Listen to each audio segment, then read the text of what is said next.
제가 말복이었습니다. 예전에 저희 어머니가 꼭 그러셨어요. 말복 지나면 그 다음날부터 아침 저녁으로 찬바람입니다. 오늘 아침에 정말 찬바람입니다. 오래간만에 에어컨 끄고 잠들었습니다. 어쩜 그렇게 전이나 계절에 일어나는 지구가 이상하다고 그렇게 정확한 건지 모르겠습니다. 이번에 너무 더워서 그런 상상을 한번 해봤어요. 우리 주님 다시 오실 때 어느 계절에 오실 거예요? 그렇게 더울 때 오실 건가? 가을에 그럴 때 오셨으면 좋겠다. 그런 생각이 듭니다.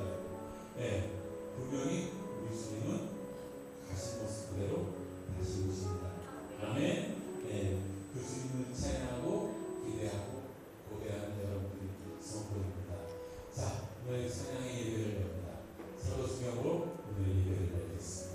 다 같이 큰 소리로 전능하사 전제를 받으시 하나님 아버지를 내가 믿사오니 그 외아들 우리 주 예수 그리스도를 믿사오니 성령으로 잉태하사 동정녀 마리아에게 다시 본디오 빌라도에게 고난을 받으사 십자가에 못 박혀 죽으시고 항상 사람 만에 죽은 자 가운데서 다시 살아나시니 하늘에 오사 전능하신 하나님 우편의 자 되시다가 저리로서 사는 자와 죽은 자를 심판하러 오시다. 성령을 믿사오며 거룩한 공예와 성도가 성도 통하는 것과 죄를 사하여 주시는 것과 몸이 다시 사는 것과 영원히 사는 것을 믿사옵나이다. 아멘. 나의 가장 마지막 가수 부르시면서 찬양드리겠습니다. 건강하다 일어나세요.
멜로디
선한 능력으로 아르시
거룩하시고 자비로우신 아버지 하나님, 무더운 날씨 속에서도 우리를 지켜주시고 주님 앞에 기쁨과 감사의 예배를 드리게 하심에 감사를 드립니다.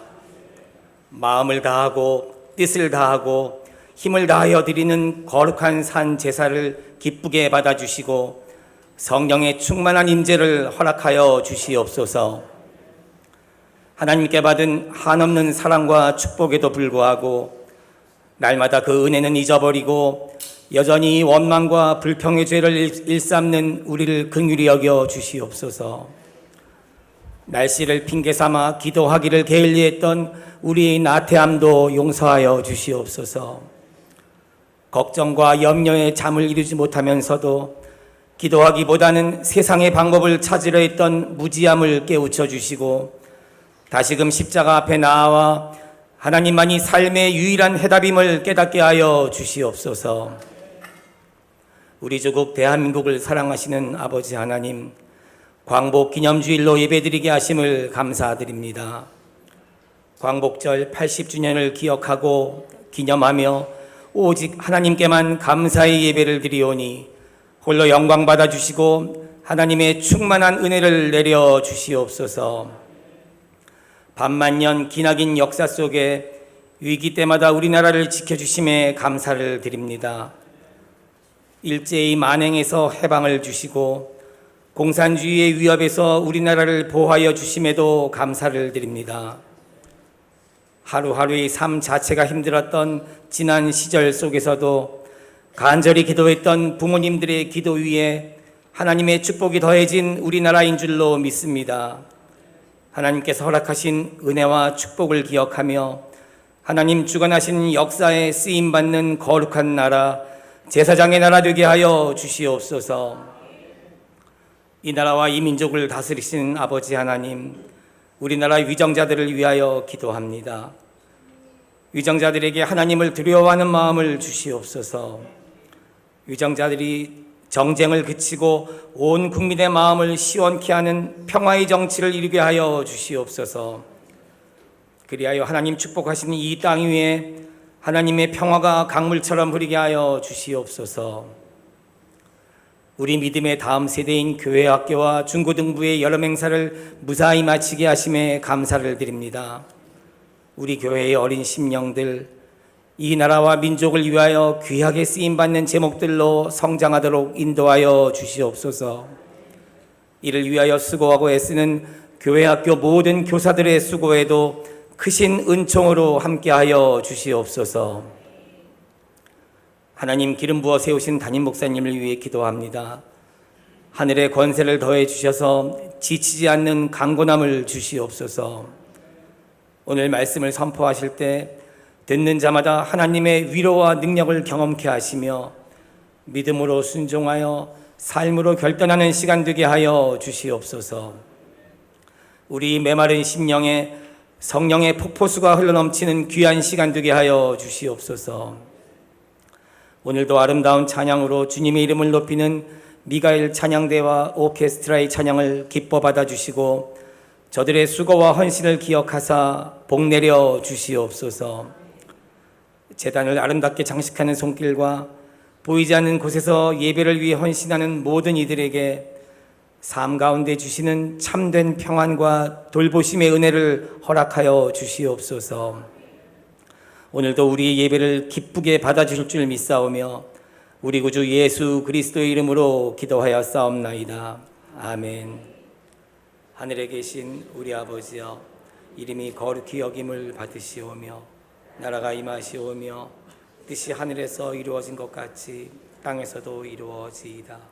오늘 우리에게 일용할 양식을 주시옵고 우리가 우리에게 죄 지은 자를 사하여 준 것 같이 우리 죄를 사하여 주시옵고 우리를 시험에 들게 하지 마시옵고 다만 악에서 구하시옵소서.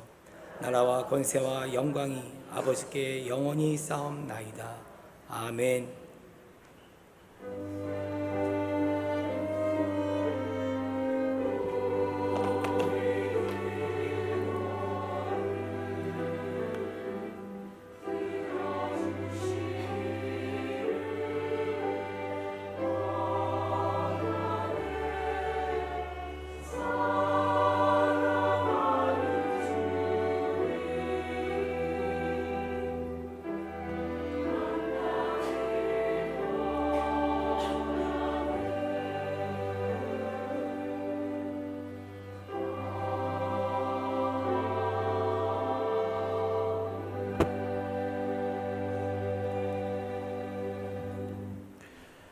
교회 소식 전해드리겠습니다. 오늘은 광복절 주일로 함께 기억하며 예배합니다.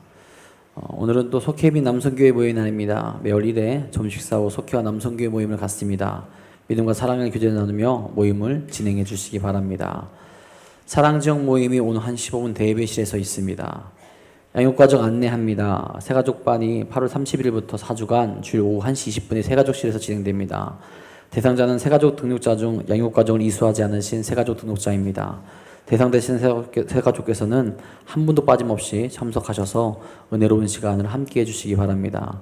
성장반도 모집합니다. 9월 7일부터 8주간 주일 오후 2시 30분에 진행합니다. 문의 및 신청은 사무실로 해주시기 바랍니다. 금주 금요 기도회에는 청년부 수련회도 있고 그래서 이번 주는 모이지 않도록 하겠습니다. 각자 가정에서 기도해 주시기 바랍니다. 영륜치부 여름성경학교와 중동부 수련회를 은혜 중에 잘 마쳤습니다. 기도해주고 응원해주신 모든 분들께 감사를 드립니다. 청년부 수련회가 이번 주 목요일부터 토요일까지 진행됩니다. 위에서 계속 기도해 주시기를 부탁드리겠습니다. 이외의 교회 소식은 주보를 참고하시기 바랍니다.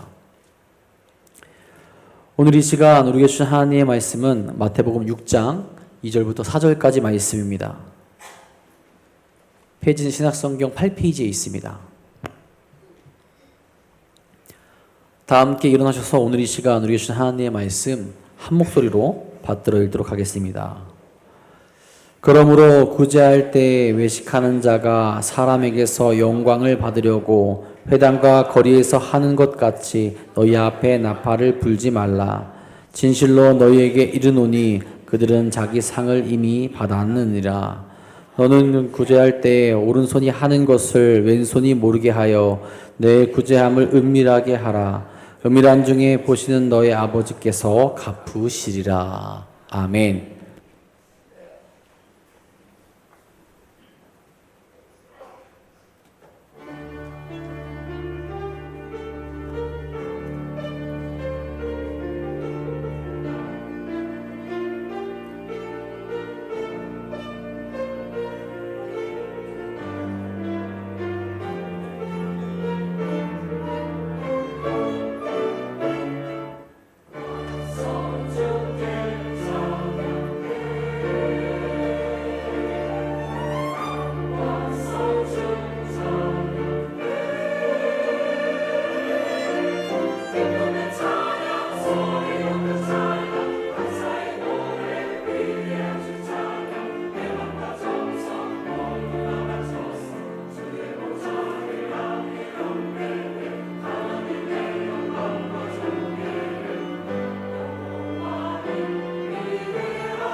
아멘.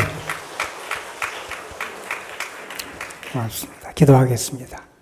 우리의 찬양 받으시기에 합당하신 아버지 하나님, 주의 사랑과 돌보심과 세밀한 손길을 한 주간 동안도 우리에게 허락해 주시고, 이렇게 주기 전에 나와서 은혜 받은 자로 합당한 예배를 하나님 앞에 올려드릴 수 있도록 은혜 베풀어 주심에 감사를 드립니다.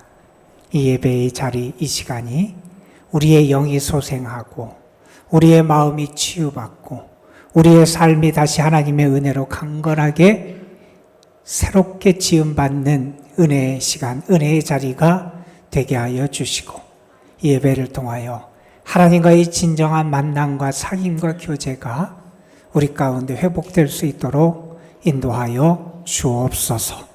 믿음으로 예배하는 자들, 감사함으로 예배하는 자들, 하나님을 사랑하며 주님 앞에 온전한 경배와 영광을 올려드리는 이들의 예배를 받아주시고, 이 예배 가운데 하나님의 영광과 임재하심과 은총의 손길을 충만하게 허락하여 주옵소서.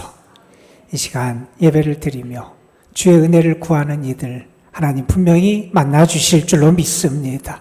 저들에게 주의 사랑을 나타내 주실 줄로 믿습니다. 저희 모두가 주께 힘을 얻는 자가 되게 하시고 더 주를 향하여 가까이 나아가는 귀한 자리, 은혜의 자리가 되게 하옵소서. 하나님의 말씀을 전하고 듣습니다. 부족한 것을 주께서 이 시간도 가려주셔서 하나님의 뜻만이 드러나고 우리 모두가 말씀 앞에 다시 겸손하게 자기 자신을 돌아보며 말씀으로 새로워질 수 있는 귀한 시간 되게 하옵소서. 주께 모든 것을 의탁하오며 우리 구주 예수 그리스도의 이름으로 기도드리옵나이다. 아멘. 며칠만 지나면 광복절을 맞이하게 되고 금년 광복절이 광복 80주년을 맞이하게 되는 광복절이 됩니다. 광복절을 앞둔 주일, 오늘 우리는 광복 기념주일을 지키며 캄캄하고 암울했던 우리의 역사 속에 하나님이 허락하신 빛의 은혜, 광복 해방의 은혜를 다시 한번 기억하고 감사하며 하나님 앞에 예배를 드리게 됩니다.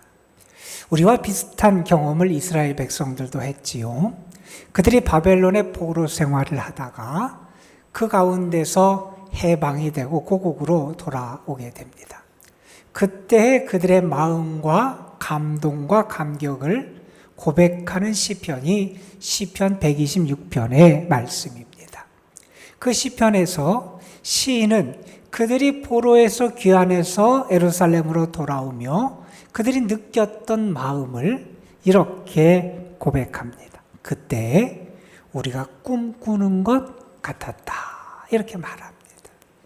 정말 놀라운 하나님의 역사가, 기적 같은 하나님의 역사가 그들에게 나타났다는 거고요.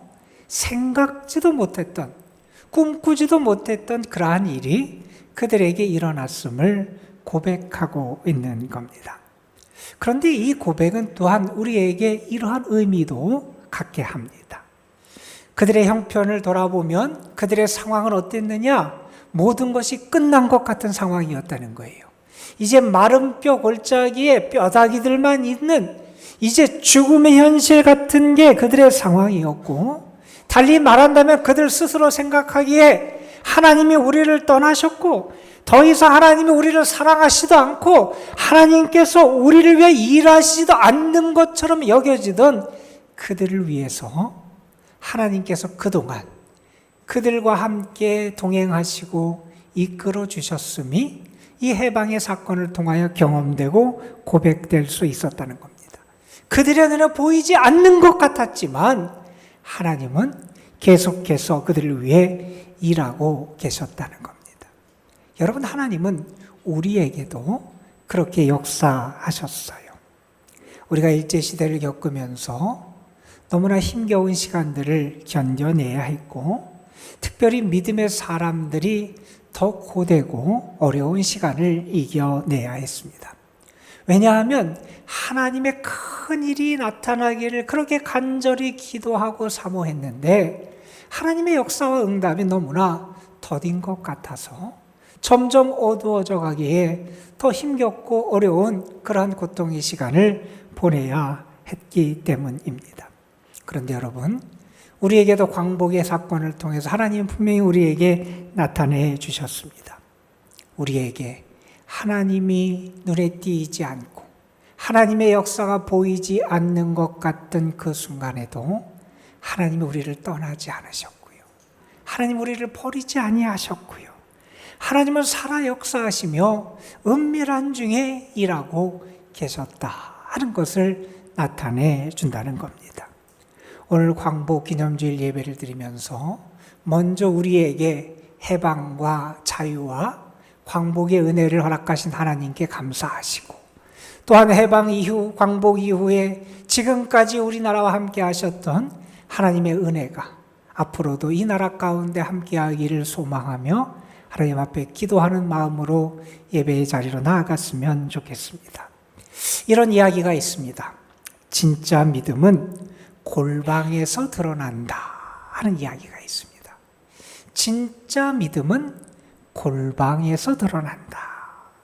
아무도 보는 사람이 없을 때, 즉 홀로 있을 때 믿음의 진가가 나타난다 하는 그러한 말입니다. 그런데 이 말은 또한 어떻게 우리가 이해할 수 있냐 하면, 자신을 드러내는 행위가 진짜가 아니라 드러나지 않게 은밀하게 행하는 것이 진짜일 수 있다 하는 것을 암시하기도 합니다. 여러분들, 세상 사람은 눈에 보이는 것으로 판단합니다. 드러나는 것으로 판단하고 평가해요. 그런데 우리 하나님은 다른 기준으로 우리를 바라보시더라 하는 겁니다. 보이지 않는 자리에서 조용히 드리는 기도, 하나님이 보신다는 거예요. 드러내지 않게 내가 은밀하게 하는 그 순종의 삶, 하나님이 보신다는 거예요. 내가 눈물을 흘리며 때로는 고통과 어려움이 있지만 드러내지 않고 하나님과 교회와 복음을 위해 살아가는 그 헌신, 우리 하나님께서 은밀한 중에 보고 계신다는 겁니다. 여러분, 우리 하나님은요, 모든 것을 다 아시고요, 우리 하나님은요, 다 기억하시고 갚아주시는 분이 우리 하나님이시다는 겁니다. 여러분, 신앙인은 세상과 달라야 돼요. 우리의 삶이 달라야 되고, 우리의 생각이 달라야 되고, 우리의 삶의 모습이 달라야 되고, 우리 인생의 목적이 세상 사람과 달라야 합니다. 세상 사람은 무슨 일을 할 때 자신을 드러내면서 하기를 좋아한다는 거예요. 그런데 믿음의 사람은 어떻게 하느냐? 특별히 좋은 일을 할 때 더 자신을 드러내지 않고 하는 그런 삶의 모습을 갖는 게 신앙인의 삶이 되어야 한다 하는 사실입니다. 지난 주일에 우리는 마태복음 6장 1절 말씀을 함께 묵상했습니다. 그 말씀에서 예수님은 우리 신앙생활, 영적 생활을 위한 아주 중요한 원칙, 대원칙을 우리에게 가르쳐 주셨어요. 그것은 무엇이냐면 하나님께만 집중해야 한다 하는 사실이었어요. 사람의 눈을 의식하고 사람에게 보이려고 행하기 쉬운 그런 유혹에 빠질 수 있다는 거예요. 그 유혹에 안 빠지기 위해서 우리가 어떻게 해야 되느냐? 우리는 철저하게 오직 하나님께만 기대하고 오직 하나님께만 집중하는 그런 삶을 살아갈 수 있어야 한다. 이렇게 가르쳐 주셨습니다. 그러면 여러분, 우리가 집중해야 되는 그 하나님은 어떠한 분이고, 우리가 집중해야 되는 그 하나님은 어떻게 행하시고 역사하시는 하나님인가 하는 것을 우리가 알 필요가 있어요. 성경에 보면 하나님에 대해서 우리에게 많은 것을 가르쳐 주시고, 하나님은 이 세상과 만물을 통하여 또한 예수님을 통해서 하나님 우리에게 드러내 보여주셨어요. 특별히 예수님도 우리에게 하나님을 알게 하시고 소개해 주셨는데, 여러 가지 이미지를 통해서 하나님을 우리에게 소개해 주시기도 하셨습니다. 특별히 예수님께서 우리에게 소개해 주신 하나님의 예를 들면, 하나님이 이런 하나님으로 소개를 하세요. 양 한 마리가 우리를 떠났습니다. 길을 잃었습니다. 그런데 그 잃어버린 양 한 마리를 찾기 위하여 산을 넘고 들을 헤매면서 결국 그 양 한 마리를 찾아내고 그 양을 어깨에 짊어지고 와서 기뻐하고 즐거워하며 잔치를 베푸는 그 목자가 우리 하나님이시다. 그렇게 우리에게 소개해 주십니다. 또한 이렇게 하나님을 소개하기도 합니다. 하나님은 어떤 하나님이냐? 재산을 가지고 나가서 다 탕진해버린 아들, 그 탕자, 아들의 자격 다 잃어버린 그 아들을 기다리며 그 아들이 돌아왔을 때 그 아들을 맞아주고 다시 아들로서 회복시켜 주시는 사랑의 아버지 같은 분이 우리 하나님이시다. 이렇게 소개해 줬습니다. 오늘 우리는 마태복음 6장 2절부터 4절의 말씀을 읽었어요. 이 말씀에서 예수님은 또한 하나님이 이러한 분이다. 하나님은 이렇게 행하시고 일하시고 역사하신다라는 것을 우리에게 알려주세요. 오늘 말씀에서 알려주시는 하나님은 어떠한 하나님이냐면 하나님은 은밀한 중에 행하시는 하나님이시다 하는 것을 우리에게 알려주세요.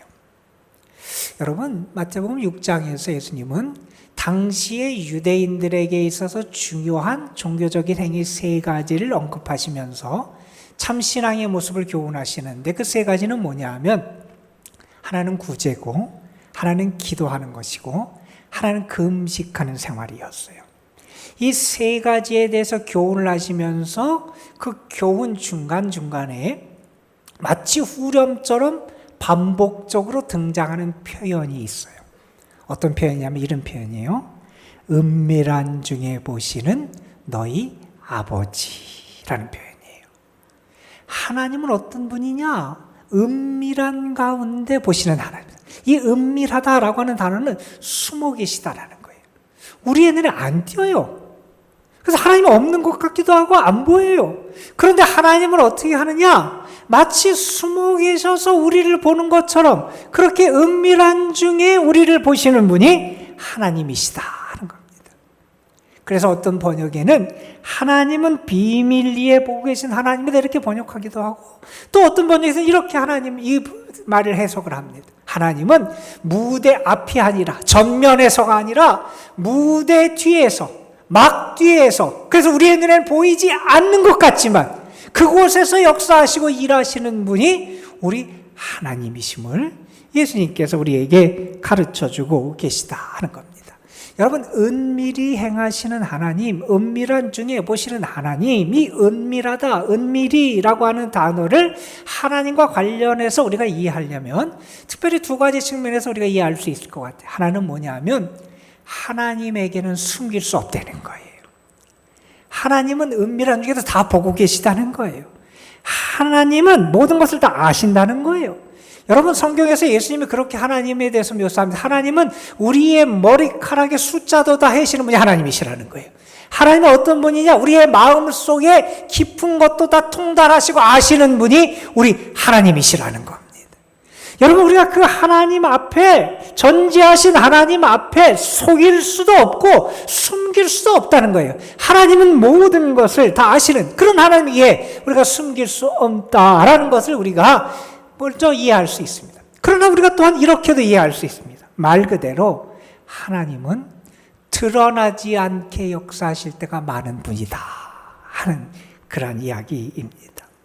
하나님은 숨어 계신 것 같아요. 은밀한 중에 계세요. 마치 무대 뒤에 계신 것 같아요. 그래서 우리 눈에는 안 보여요. 그러나 그 가운데서 역사하시는 분이 우리 하나님이시다 하는 겁니다. 여러분, 예수님께서 여기서 가르쳐 주신 이 하나님에 대한 묘사, 우리 눈에 보이지 않고 은밀하게 일하시는 하나님에 대한 그러한 모습은 우리가 기대하는 하나님의 모습과는 많이 달라요. 우리는요, 어떤 하나님의 모습을 기대하냐면요, 뒤에 계시지 말고 앞에서 일하시는 하나님, 숨어 계시지 않고 드러나게 역사하시는 하나님, 우리는요 보이지 않는 분이라 보이게 역사하시는 그런 하나님이 되시기를 기대할 때가 많이 있어요. 그래서 하나님께서 전면에서 우리가 문제 있을 때마다 즉각 우리가 기대할 때 바로바로 그렇게 역사하시는 하나님이 되시기를 우리는 기대한다는 겁니다. 여러분 성경에 보면 하나님의 음성을 직접 들은 사람들도 많이 나와요. 사무엘이 들었어요. 아브라함이 하나님의 음성을 들었어요. 또한 하나님의 역사하심을 직접 체험하고 목격한 사람들도 많이 나와요. 우리는 그래서 마치 성경에 있는 사람들처럼 나도 하나님의 음성을 듣고 나도 하나님의 역사하심을 직접 지금 이 자리에서 내가 어려움에 빠질 때마다 경험하게 되기를 기대한다는 겁니다. 그런데 예수님은 말씀하세요. 하나님은 드러나지 않게 역사하실 때가 많다는 거예요. 우리의 삶에 마치 하나님이 숨어 계신 것 같고 침묵하신 것 같은 그런 때가 있다는 거예요. 하나님이 나에게 관심이 없는 것 같이 느껴질 때가 있어요. 내 삶에 하나님이 너무나 멀리 계신 걸 안 계신 것처럼 느껴질 때가 있다는 거예요. 아니 심지어 내가 하나님께 버림받은 것처럼 느껴질 때가 우리의 삶에 있다는 거예요.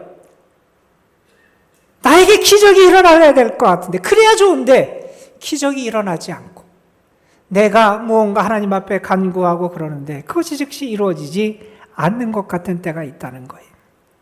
그런데 여러분 우리가 분명히 알아야 될 게 있습니다.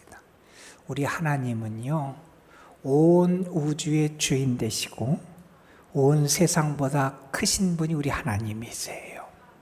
하나님은요 우리의 요구와 기대를 따라 행하시는 분이 아니라 하나님의 계획과 섭리에 따라 역사하시는 분이 우리 하나님이시라는 거예요.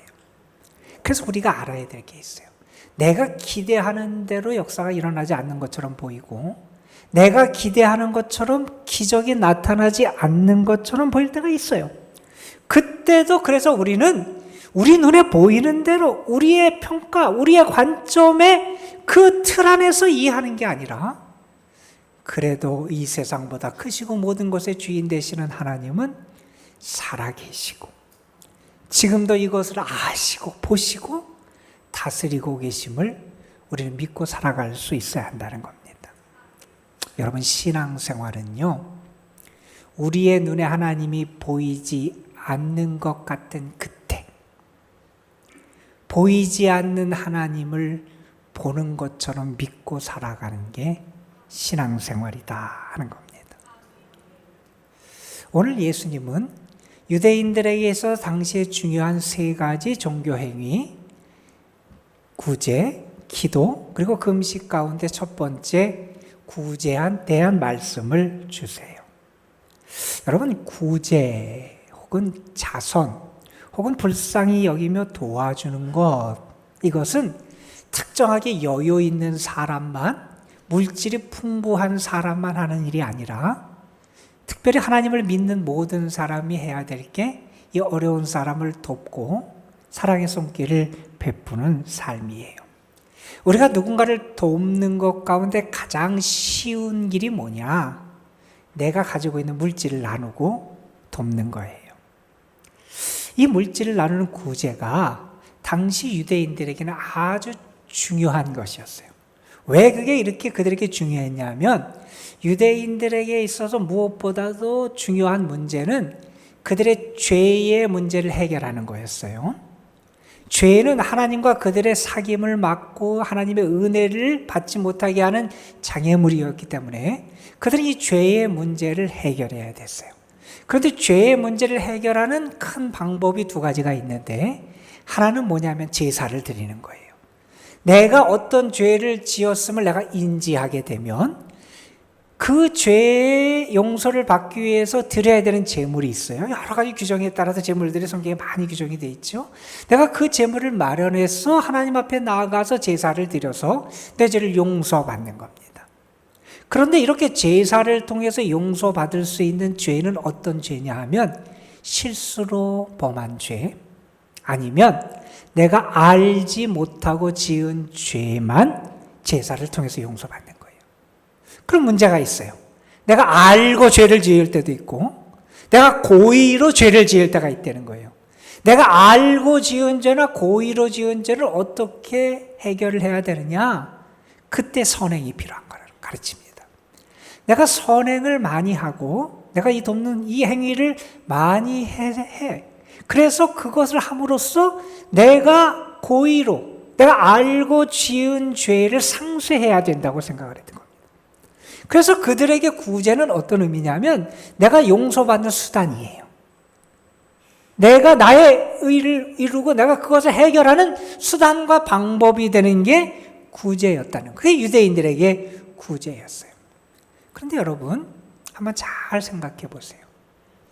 우리가 어떤 사람이 다른 사람을 돕고 나누며 살 수 있습니까? 어떨 때 돕고 나누고 살 수 있어요? 여러분, 우리가 은혜를 받고, 달리 말하면 우리가 영적으로 성숙해질 때 우리에게 나타나는 큰 모습은 뭐냐 하면 우리의 눈이 열린다는 거예요. 어떤 눈이 열리냐? 먼저는 하나님의 나라, 다시 말해서 영적인 세계에 대한 우리의 눈이 열리게 돼요. 영적인 세계, 하나님의 나라에 대한 우리의 눈이 열리면 그 세계가 얼마나 가치 있고 소중한지 우리가 알게 돼요.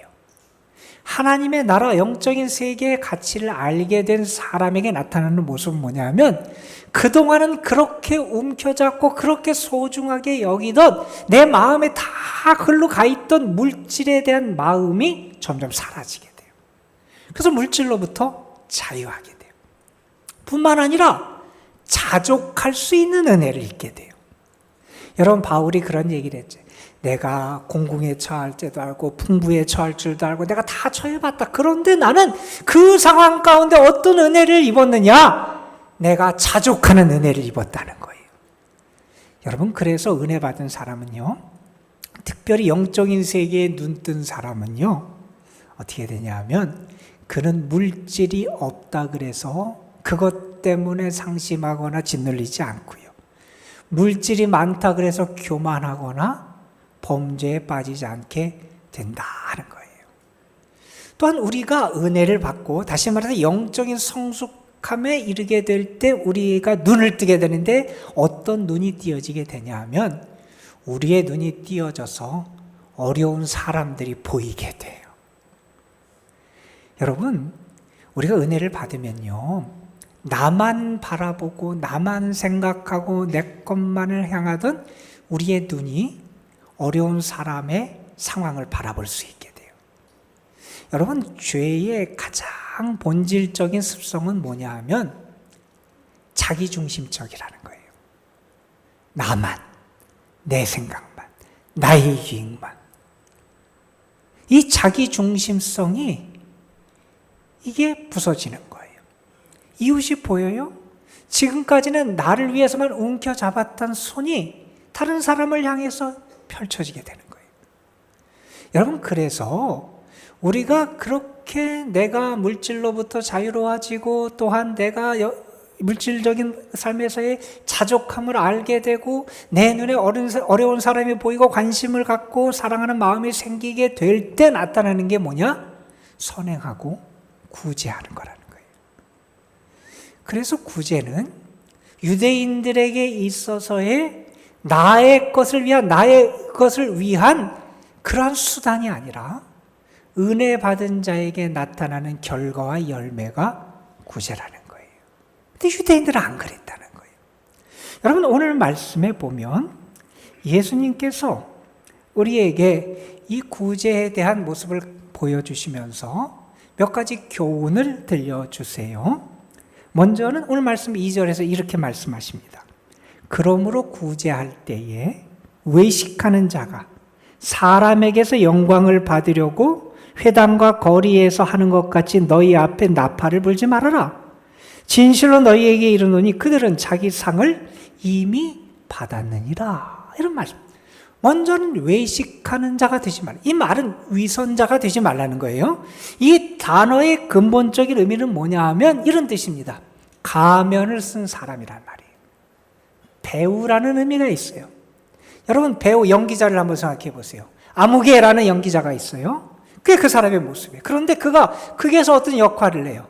자기를 역할하는 게 아니라 자기가 맡은 배역을 역할을 하게 돼요. 그 사람처럼 말하고 그 사람처럼 행동하고 그 사람처럼 행하는 모습을 보여주게 돼요. 주님이 우리에게 말씀하십니다. 연기하는 것처럼 하지 말라는 거예요. 내 자신의 약점을 은폐하고 다른 사람을 속이기 위해서 그 위선으로 행하지 말라는 거예요. 이런 얘기예요, 여러분. 좋게 변화돼야 되는데, 좋은 사람으로 변화돼야 되는데, 좋게 변화는 되지 않으면서 좋은 사람처럼 보이기를 원하는 거예요. 거룩한 사람, 거룩한 존재가 돼야 되는데, 거룩한 사람, 거룩한 존재는 되기를 원치 않으면서 사람들에게 거룩한 사람처럼 보이기를 원하는 거예요. 경건의 능력을 나타내야 되는데 경건의 능력은 없으면서 경건의 모양만 인정받기를 원하는 이런 위선을 행하지 말라고 말씀하십니다. 사람에게서 인정받으려고 하는 그 욕구에 이끌려 살아가서는 안 된다 하면서 이렇게 말씀하시는 겁니다. 자, 그러면서 예수님께서는 오늘 말씀 3절 4절에 이렇게 말씀을 이어가십니다.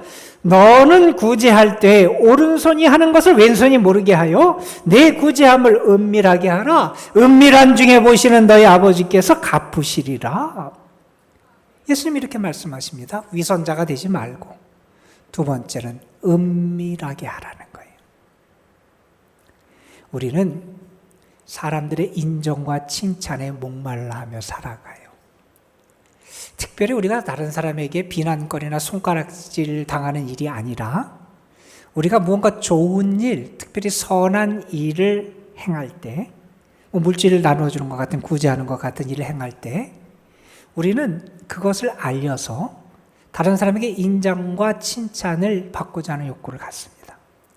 오늘 말씀 2절에 예수님이 말씀하신 대로 사람에게 영광을 받으려고 하는 마음이 우리에게 자꾸 생겨요. 그런데 주님은 말씀하십니다. 그렇게 사람에게 인정을 받으면 이 땅에서 이미 상을 다 받았다는 거예요. 하나님 앞에 상이 없다고 말씀하십니다. 은밀하게 알려지지 않게 하랍니다. 예수님께서는 심지어 자기 자신에게도 모르게 하라고 말씀하십니다. 오른손이 하는 것을 왼손이 모르게 하라는 거예요. 나 자신에게도 알려지지 않게 그렇게 은밀하게 하라는 거예요. 그게 믿음의 길이고 하나님이 우리에게 기대하시는 모습이다 하는 겁니다. 여러분, 이런 이야기가 있어요. 구제를 할 땐 뒤로 돌아서서 구제하라 이런 말이 있어요. 왜 뒤로 돌아서서 구제하라 그러느냐? 구제를 받는 사람 입장에서 돌아서서 하고 마주보고 한다면 어떻게 되냐 하면 내가 누구에게 구제받는 걸 알고 부끄러움을 느낄 수 있다는 거예요. 구제하는 사람 입장에서는 어떠냐? 내가 누구에게 구제하는 걸 알면 나도 모르게 우쭐해질 수 있고 그런 마음이 나에게 생길 수 있다는 거예요. 그래서 구제할 때는 뒤로 돌아서서 구제하라 이런 얘기를 하는 겁니다. 여러분, 우리가 선한 일을 할 때 특별히 우리가 빠지기 쉬운 함정이 있어요, 여러분. 우리가 물론 좋은 일을 하고 우리가 남을 돕는다든지 이게 구제를 한다든지 이런 일을 하게 되면 먼저는 우리의 마음속에 만족감이 찾아오게 돼요. 이건 참 좋은 걸 수 있어요. 그런데 거기서 머물지 않고 이것이 나중에 어디까지 가냐 하면 내 자신을 스스로 대견하게 생각하고 의롭다고 생각하게 돼요. 자기 의에 빠지는 거라는 거예요. 여러분, 이 자기 의에 빠지는 것은요, 사람들에게 인정과 칭찬을 받으려고 하는 것보다 더 우리에게 영적으로 치명적인 손상을 줄 수 있는 게 자기 의에 빠지는 겁니다. 여러분, 한번 생각해 보세요. 우리가 어떤 동기에서 다른 사람을 돕고 구제합니까? 여러분, 신앙인이 어떠한 마음과 어떤 동기에서 다른 사람을 돕고 구제하는 삶을 살아가게 됩니까? 우리가 때로 여유가 있어서 많은 물질로 어려운 사람을 도울 수 있어요. 그런데 우리가 잊어서는 안 됩니다. 우리가 아무리 많은 물질을 가지고 다른 사람에게 나누고 베풀고 다른 사람을 구제할지라도 여러분, 우리는 하나님 앞에 자랑할 것이 없다는 사실을 잊어서는 안 돼요. 왜냐하면요, 우리가 그러한 일을 행하는 것은 이미 하나님께서 우리에게 베풀어 주신 풍성한 은혜, 어떻게 갚을 수 없는 그 사랑에 대한 보답으로 우리가 그런 일을 행한다 하는 겁니다. 여러분, 내가 구제를 할 수 있는 것, 그 동기는 내가 이미 하나님께 은혜를 받음을 내가 알기 때문이래. 내가 하나님께 너무나 큰 사랑을 받았음을 알기 때문에 그 하나님의 은혜에 보답하고 감사하는 마음과 동기에서 우리가 그런 일을, 선행을 할 수 있어야 한다는 겁니다. 여러분, 눈에 보이지 않는 하나님께 어떻게 보답할 수 있느냐? 눈에 보이는 어려운 사람, 이웃들을 섬기면서 보답할 수 있다는 겁니다. 여러분, 우리가 그렇게 우리가 일하고 하나님의 뜻을 행할 때 오늘 말씀에서 말합니다. 은밀한 중에 보시는 하나님이 갚아주신다 하는 겁니다. 여러분 한번 잘 생각해 보세요. 우리가 여유가 있고 뭔가 물질적으로 풍요한 사람이 더 많이 베풀고 나눌 것 같은데 실상은 그렇지 않을 때가 더 많은 것 같아요. 오히려 어려운 형편에 있는 분들이 다른 사람을 더 배려하고 관심을 갖고 나누는 삶을 살아갈 때가 많이 있습니다. 사실 이 구제도 다른 선행도 돈, 물질의 문제가 아니라 마음의 문제입니다. 마음이 있으면 어려워도 행합니다. 마음이 없으면 많이 가지고 있어서 나누지 못합니다. 아니, 더 움켜쥐려고 하는 그런 삶을 살게 된다는 겁니다. 외국에서 있었던 일이에요. 예전에, 오래전의 일입니다. 어느 사람이 신발 가게를 운영했어요. 신발 가게를 운영하면서 그가 평생 동안 수십 년 장사를 했는데 그 수십 년 장사를 하면서 그가 한 일이 있었는데 어떤 일을 했냐면 신발이 없는 사람에게 신발을 나눠줬는데 그것을 대충 세보니까 한 3,000켤레가 넘었다는 거예요. 그분이 어떤 동기에서 그 신발을 나눠주게 됐느냐, 그 계기가 있는 사건이 벌어졌다는 거예요. 어느 추운 겨울날인데 눈이 내려 있어요. 그런데 그 눈 위를 신발도 없이 걸어가는 사람이 있었다는 거예요. 예전 일이니까 그런 사람이 아마 있었겠죠. 자, 그 사람을 보는데 자기의 마음속에 어떤 감동이 있냐면 하나님이 나에게 그래도 이 신발 가게를 해서 우리 가족을 보살피고 나의 삶을 위해서 이렇게 살아갈 수 있도록 해주셨는데 왜 하나님이 나에게 이 일을 하게 하셨을까? 그걸 생각하게 되더라는 거예요. 그런데 어떤 생각, 어떤 마음이 들었냐면 하나님께서 나에게 신발 가게를 하신 것은 저런 사람을 도와주려고, 신발을 나눠주라고 나에게 신발 가게를 하게 하셨구나, 그런 마음이 생기더라는 거예요.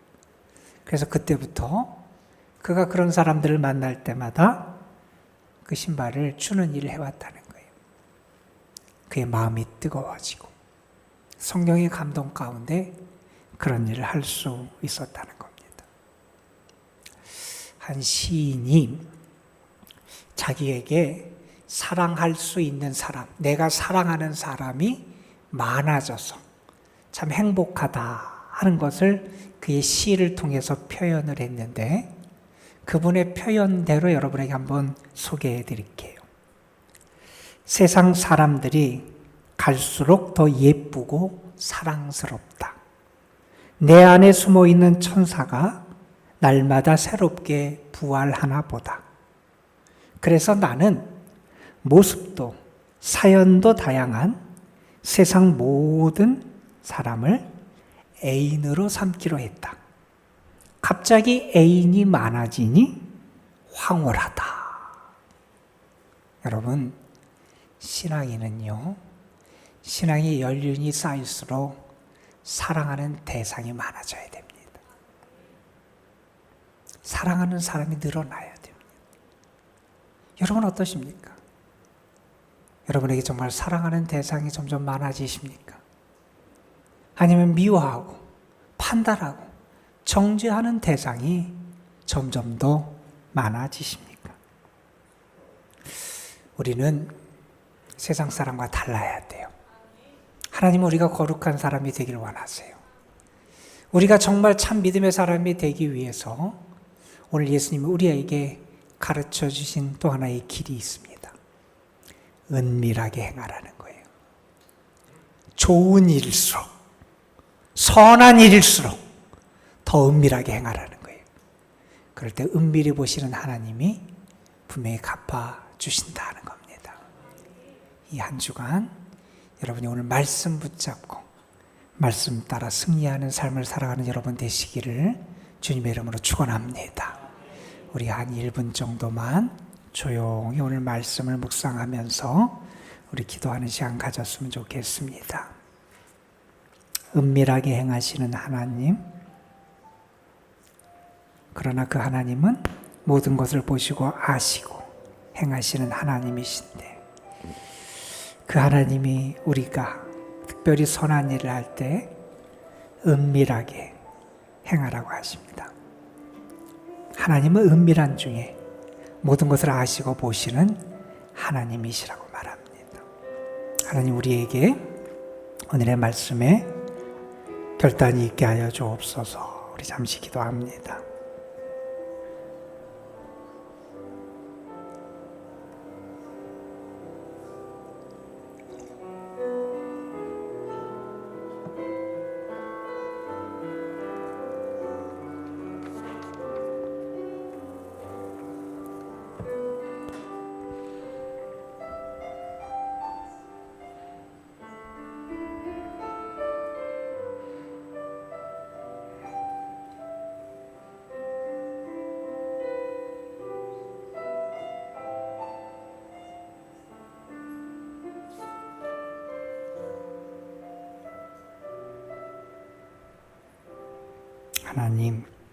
하나님 앞에서 늘 진실하게 하시고, 늘 거룩하게 하시고, 늘 자신을 드러내지 않게 겸손하게 살아갈 수 있는 저희들 되게 하옵소서. 우리 구주 예수 그리스도의 이름으로 기도드리옵나이다. 아멘.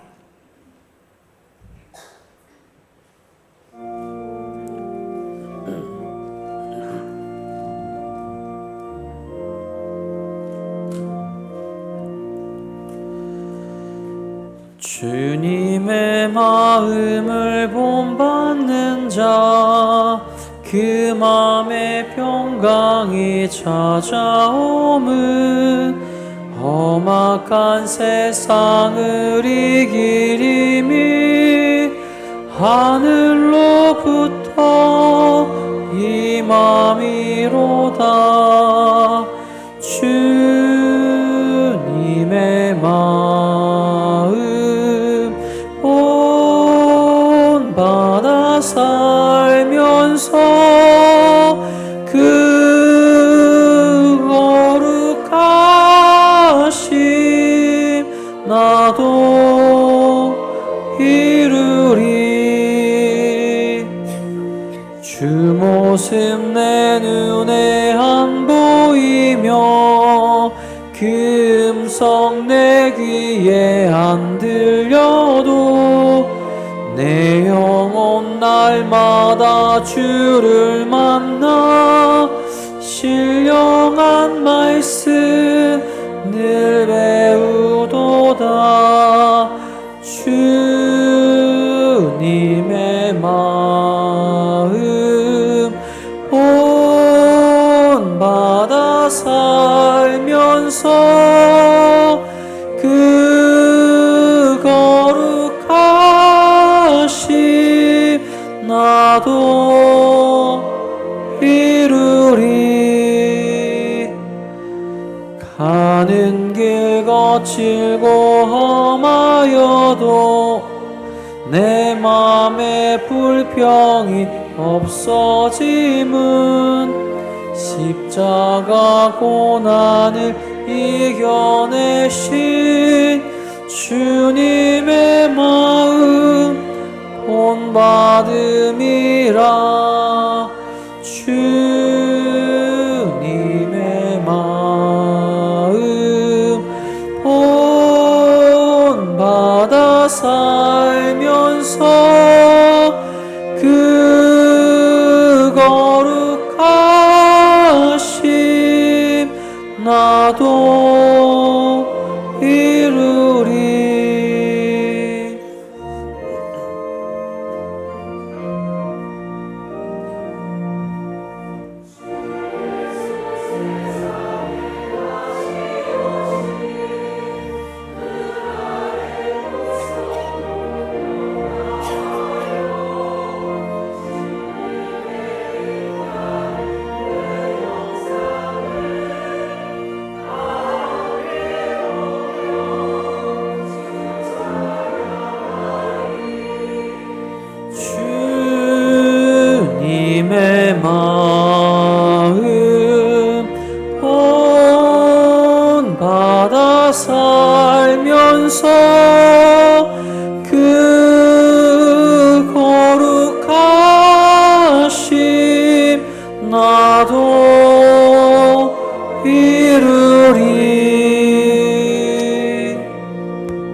이제는 성부, 성자, 성령 하나님의 은혜와 사랑과 역사하심이 믿음과 감사함으로 주님 앞에 드려진 귀한 예물 위에 그 예물을 주를 사랑하는 마음, 소망의 강구를 담아 주님 앞에 드린 귀한 손길들 위에 그리고 오늘 말씀을 붙잡고 믿음으로 세상으로 담대하게 나아가는 주의 자녀들과 우리가 함께 주를 섬기는 우리 교회 위에 그리고 여전히 하나님의 사랑과 긍휼하심과 빛의 역사가 필요한 우리의 조국 대한민국 위에 이제로부터 영원토록 함께 하시기를 간절히 축원하옵나이다.